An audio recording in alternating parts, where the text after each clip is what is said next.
유대인들이 병 나은 사람에게 이르되 안식일인데 내가 자리를 들고 가는 것이 옳지 아니하니라.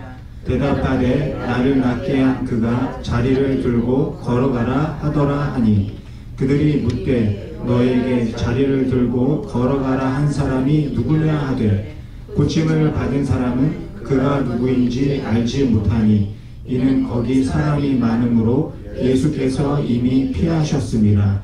그 후에 예수께서 성전에서 그 사람을 만나 이르시되 보라 내가 나았으니 더 심한 것이 생기지 않게 다시는 죄를 범하지 말라 하시니 그 사람이 유대인들에게 가서 자기를 고친 이는 예수라 하니라.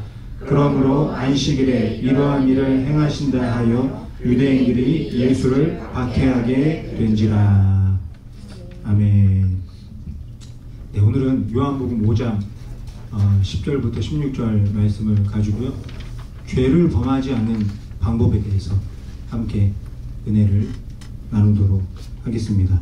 지난 주일에 저희가 베데스다 연못에서 38년 된 병자를 예수님이 만나신 그런 이야기를 함께 살펴보았습니다. 베데스다에 예수님이 찾아가셨고 이 38년 된 병자를 치료해 주셨습니다. 제가 말씀드린 것처럼 이것은 그냥 단순한 기적이 아니라 베데스다 은혜와 자비의 집으로 다시 회복시키고자 이런 일들을 예수님이 하셨습니다. 베데스다가 다시 회복되길 원하시는 하나님의 마음을 예수님이 기적을 통해서 알려주셨습니다. 이 38년 된 병자가 예수님을 만나고 병에서 치료를 받고 누워있던 자리를 걷어서 들고 걸어가게 되었습니다. 하지만 이 병자가 자신을 치료해 준 사람이 누구인지 알지를 못했습니다. 자리를 들고 가는 이 병자에게 유대인들이 물어보는 말을 보면 알 수가 있는데요. 요한복음 5장 12절 말씀 우리 아까 읽었지만 다시 한번 읽어보도록 하겠습니다. 그들이 묻되 너에게 자리를 들고 걸어가라 한 사람이 누구냐 하되. 이 유대인들의 질문을 듣고 이 병에서 고침을 받은 사람이 대답을 이어서 하는데요. 요한복음 5장 13절에서 대답을 하고 있습니다. 우리 같이 말씀 읽어보겠습니다. 고침을 받은 사람은 그가 누구인지 알지 못하니 이는 거기 사람이 많으므로 예수께서 이미 피하셨습니다. 이렇게 말씀을 하고 있습니다. 저와 여러분은 성경을 보면서 이미 다 알고 계시죠. 이 사람을 고쳐주신 분이 예수님이라는 것을 잘 알고 있습니다. 하지만 병에서 고침받은 이 사람은 자신을 고쳐준 그 사람이 누구인지 알지를 못하고 있었습니다. 그리고 유대인들이 물어보는 질문에 모른다고 대답을 합니다. 이 사람이 모른다고 말한 것은 유대인들이 너무 무서워서 두려워서 이렇게 말하는 것이 아닙니다. 정말 누군지 모르기 때문에 이렇게 대답을 하고 있는 것이죠. 왜냐하면 38년 동안 병에서 낫고 싶어서 베데스다 연못을 맹맹 돌았기 때문에 도대체 어떤 일이 일어나고 있는지 아무것도 몰랐습니다. 이 병자가 예수님이 태어난 것도 몰랐고 물이 포도주가 되는 것도 몰랐고 왕의 신하가 고침받는 것도 모르고 있었습니다. 그러니 유대인들이 물어봐도 나를 치료해 준 사람이 누구인지 모르기 때문에 모른다 이렇게 대답을 했습니다. 사랑하는 성도 여러분, 사실 저와 여러분도 예수님을 알지 못하고 살아갈 수 있었습니다. 주변을 돌아보시기 바랍니다. 믿지 않는 사람이 얼마나 많이 있습니까? 모든 사람들이 다 교회를 다니고 있나요? 모든 사람들이 하나님을 믿고 있나요? 아니면 믿지는 않더라도 예수님이 우리를 사랑하셔서 이 땅에 오신 것을 알고 있을까요? 예수님이 십자가에서 죽으시고 부활하신 것 정도는 알고 있을까요? 저와 여러분이 기대하는 것만큼 많은 사람들이 알지 못하고 있습니다. 제가 오래된 이야기이긴 하지만 1992년에 일본에 단기 선교를 간 적이 있습니다.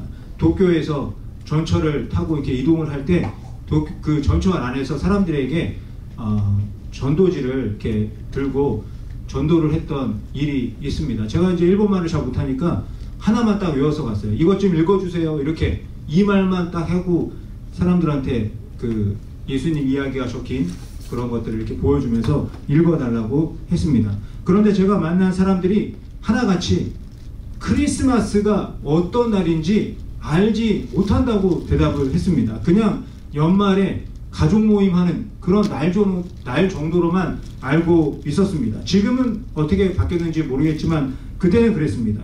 예수님이 이 땅에 오신 것을 기념하는 날이 크리스마스라는 것을 어떻게 모를 수가 있을까요? 저는 크리스마스를 모르는 사람들을 보면서 그때 정말 깜짝 놀랐습니다.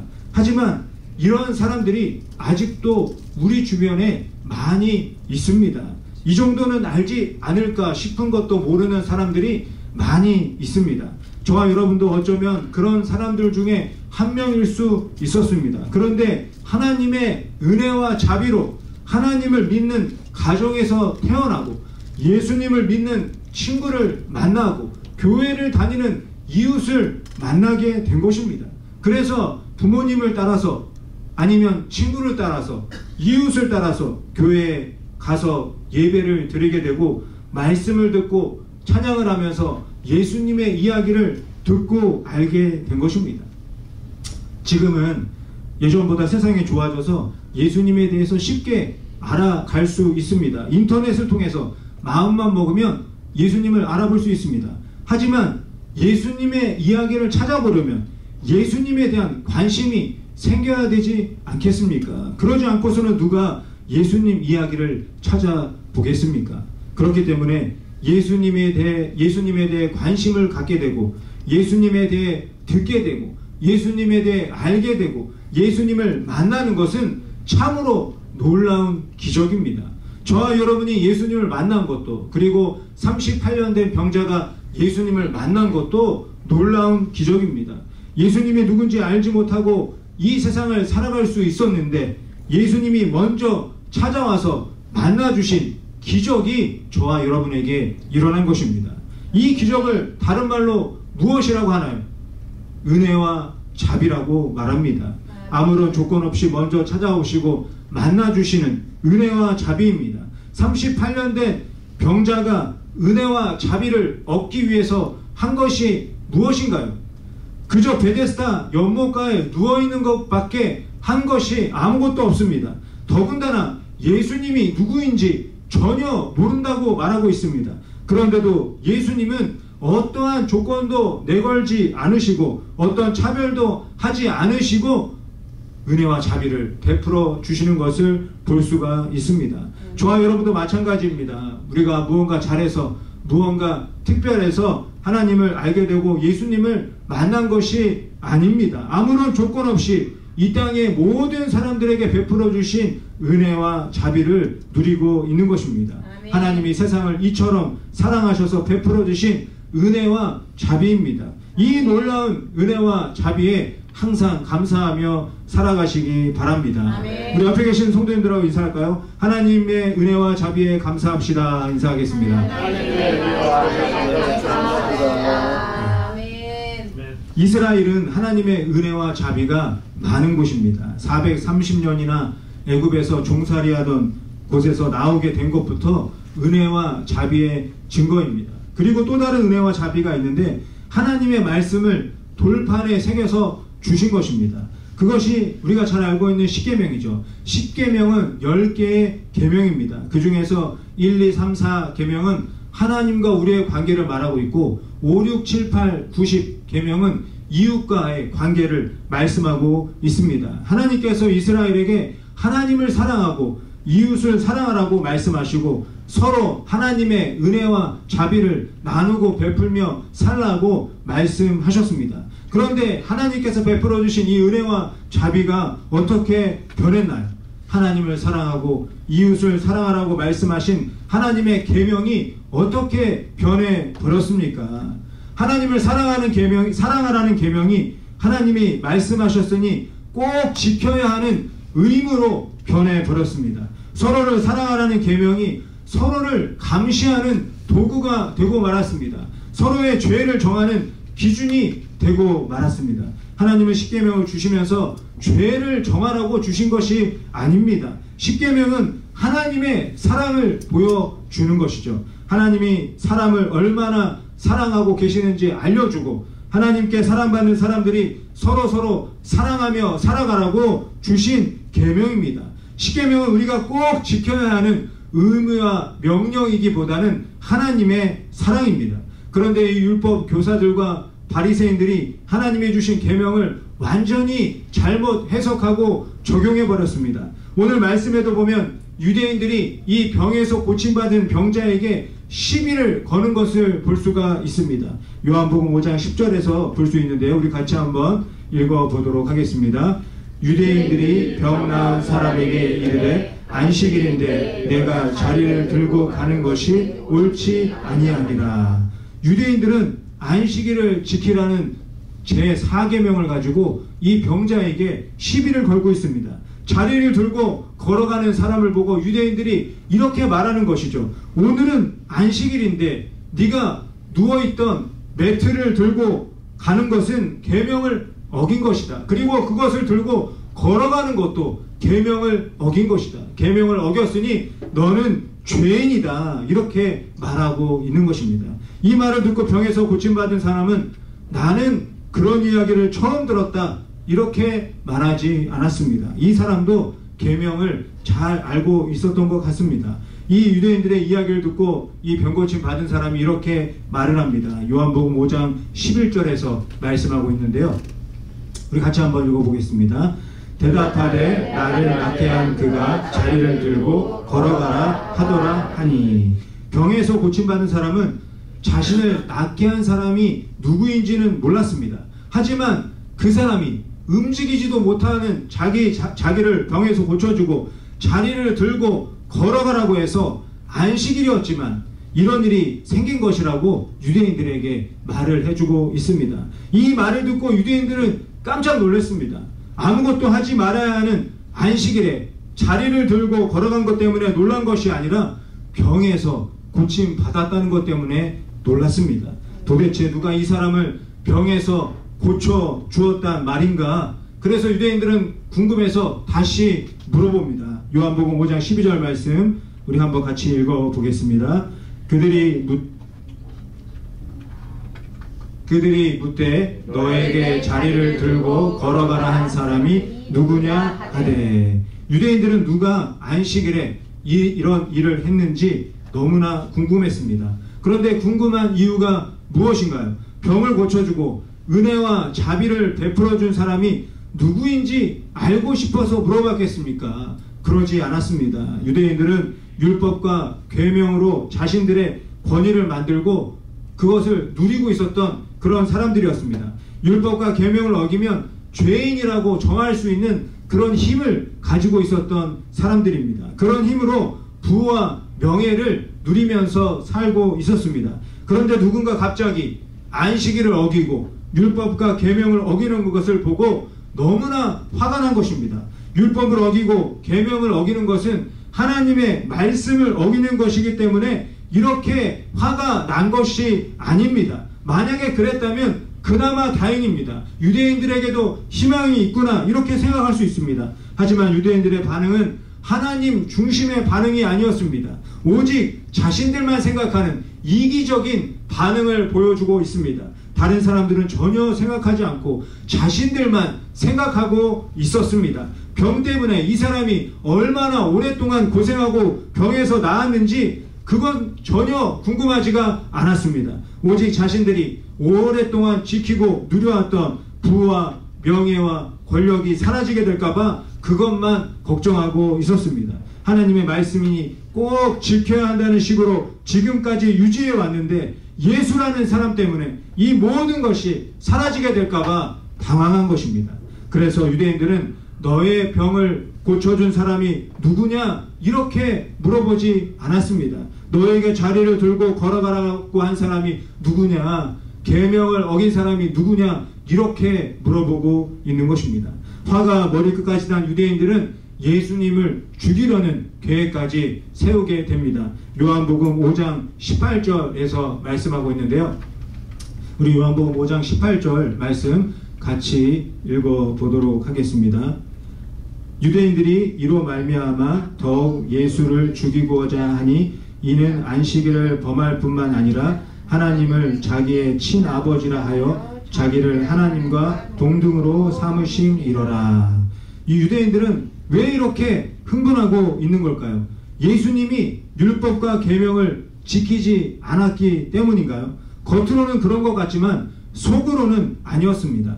자신들이 누리고 있는 부와 권력과 힘을 계속 지켜야만 했기 때문입니다. 하나님의 말씀인 계명을 무기 삼아서 자신들의 이익만을 챙기고 있었기 때문입니다. 사랑하는 성도 여러분, 하나님의 말씀, 하나님의 율법과 계명은 명령이 아닙니다. 지키면 상을 주고 지키지 않으면 벌을 주려고 율법과 계명을 주신 것이 아닙니다. 예수님이 병에서 고침받은 사람을 다시 만나서 그 사람과 나누는 이야기를 보면 알 수가 있습니다. 요한복음 5장 14절 말씀인데요. 우리 요한복음 5장 14절 말씀 우리 성경 보면서 같이 읽어보도록 하겠습니다. 그 후에 예수께서 성전에서 그 사람을 만나 이르시되 보라, 내가 나았으니 더 심한 것이 생기지 않게 다시는 죄를 범하지 말라 하시니. 예수님이 병에서 고침받은 사람에게 무엇이라고 말씀하고 계십니까? 더 심한 것이 생기지 않게 다시는 죄를 범하지 말라, 이렇게 말씀하고 계십니다. 예수님이 하신 이 말씀이 어떤 의미일까요? 죄를 지으면 더 심한 병에 걸릴 수 있다고 겁을 주는 걸까요? 예수님이 치료해줬는데 그 은혜도 모르고 또 죄를 짓는지 감시하겠다는 말씀일까요? 아무리 겁을 주고 아무리 감시를 한다고 해도 사람이 살면서 한 번도 죄를 안 짓고 살 수 있을까요? 사랑하는 성도 여러분, 예수님은 사람이 너무나 연약한 존재라는 것을 누구보다 잘 알고 계십니다. 그래서 예수님은 사람을 의지하지 않으셨습니다. 기적을 베풀어 주실 때마다 사람들을 피하셨습니다.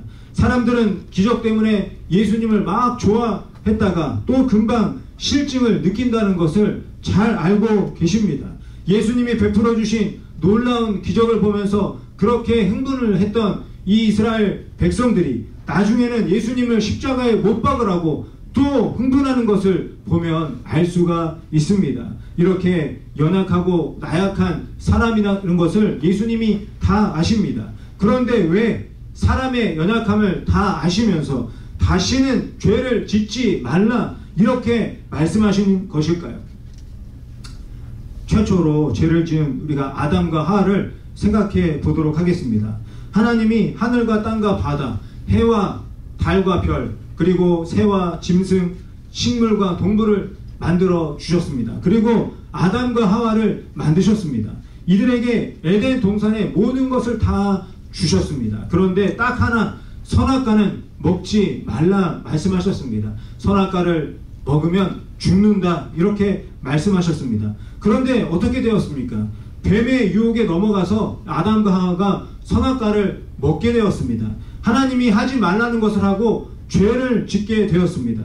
여기서 잘 생각해 보시기 바랍니다. 하나님이 선악과를 먹지 말라고 말씀하시는 것이 꼭 지켜야 하는 의무와 명령이라면 아담과 하와는 그 자리에서 바로 죽어야 했습니다. 그런데 죽지 않았습니다. 오히려 하나님이 죄를 저지른 그 아담과 하와에게 옷을 만들어 주셨습니다. 에덴 동산에서 쫓아내셨지만 하나님은 그들을 따라서 함께 가셨습니다. 죄를 지었는데 왜 하나님께서 이렇게 계속 함께 주시는 걸까요? 선악과를 먹으면 죽는다는 것이 의무와 명령이 아니라 아담과 하와를 향한 하나님의 사랑의 약속이기 때문입니다. 나는 너희를 사랑하고 너희는 나를 사랑한다. 그러니 사랑의 약속인 선악과를 먹지 말아라. 사랑의 약속을 지키지 않으면 너희를 향한 나의 사랑 때문에 내가 죽을 것 같기 때문이다. 하나님이 이렇게 말씀하시는 것입니다. 그래서 아담과 하와가 선악과를 먹은 후에도 하나님은 이들을 계속 찾으셨습니다. 잘못한 죄인들을 이잡듯이 찾으시는 게 아닙니다. 사랑하는 아담아, 사랑하는 하와야 선악과를 먹은 사실을 아셨지만 이렇게 계속 찾아다니셨습니다. 그러나 아담과 하와는 너무나 두려웠습니다. 하나님을 만나면 죽는 것이 아닌가 이렇게 생각했기 때문입니다. 하지만 하나님은 아담과 하와에게 다시 한번 기회를 주신 것입니다. 아니, 영원히 계속해서 기회를 주고 계신 것입니다. 어떤 기회를 주시는 걸까요? 하나님, 제가 잘못했습니다. 하나님의 사랑을 잊고 순간 선악과를 먹어버렸습니다. 이렇게 다시 하나님께 나오기를 하나님께서 원하셨던 것입니다. 하나님은 영원토록 변함이 없는 사랑이시기 때문입니다. 그렇다면 하나님이 말씀의 계명을 지키지 않은 것이 죄가 아니라면 죄는 무엇인가요? 죄는 하나님 앞에 나아가지 않는 것이 죄입니다. 하나님의 은혜와 자비를 믿지 못하는 것이 죄입니다. 내가 잘못을 해도 하나님께 나아가면 하나님께서 사랑으로 품어주시고 용서해 주시고 다시 사랑으로 회복시켜 주실 것을 믿지 못하는 것이 죄입니다.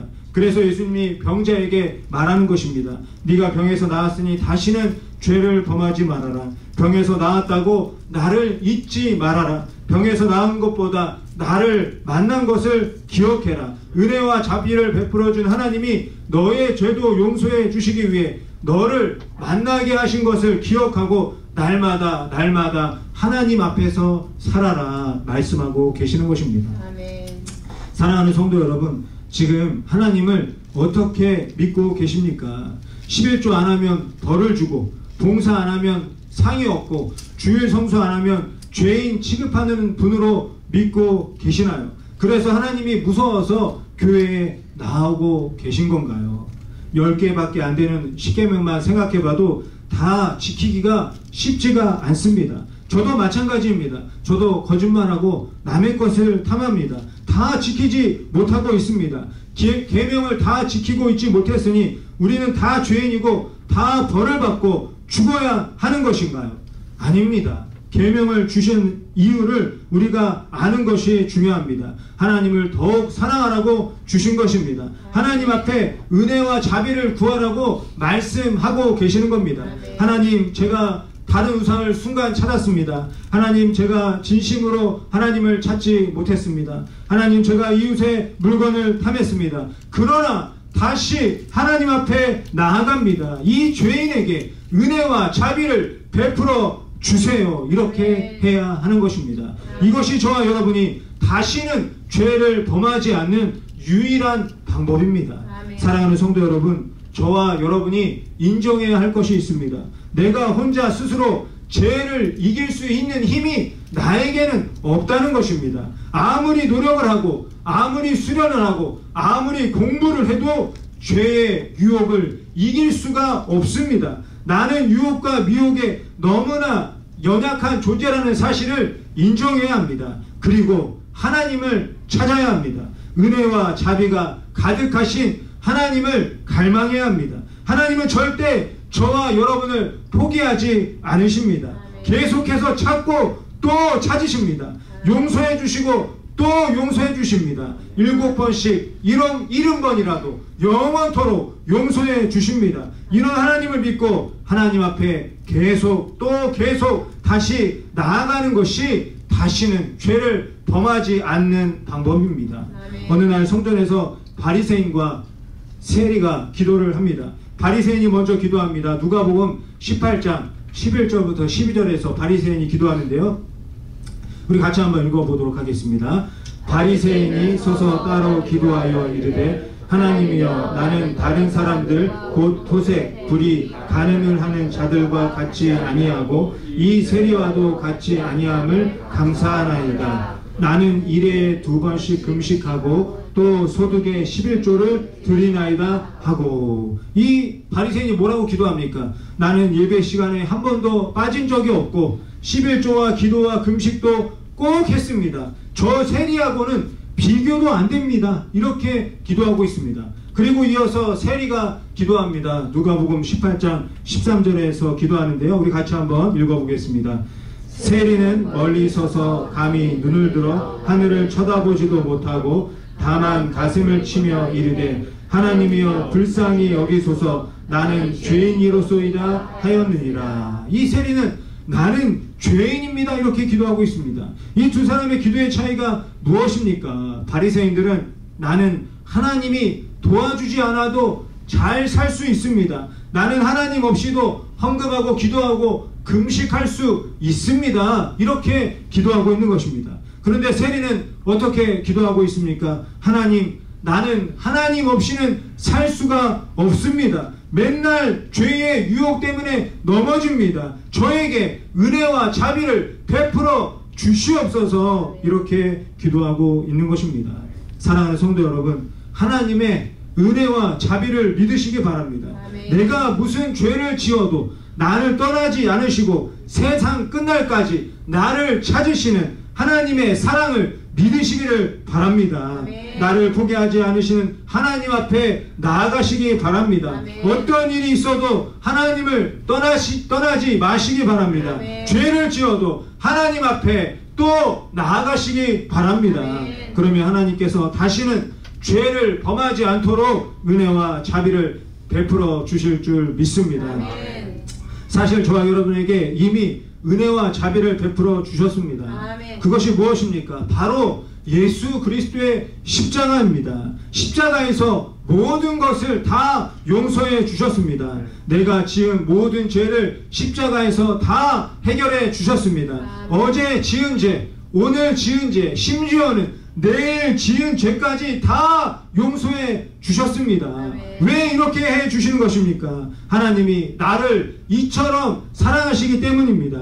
이 사실을 믿고 사는 것이 바로 다시는 죄를 범하지 않을 수 있는 유일한 방법이라는 것을 꼭 믿으시기를 바랍니다. 아멘. 사랑하는 성도 여러분, 다른 사람의 잘못만 보고 정죄하는 유대인들처럼 어리석은 삶을 살지 마시고 아무런 조건 없이 은혜와 자비를 베풀어 주시는 하나님의 사랑으로 서로를 사랑하며 살아가시기 바랍니다. 아멘. 우리가 다 함께 손을 잡고 날마다 놀라운 사랑의 십자가 앞으로 더 가까이 나아가시기 바랍니다. 아멘. 그래서 모든 것을 용서해 주신 십자가의 능력으로 다시는 죄를 범하지 않는 놀라운 기적을 다 함께 누리며 살아가는 저와 여러분이 되시기를 예수님의 이름으로 간절히 축원드립니다. 아멘.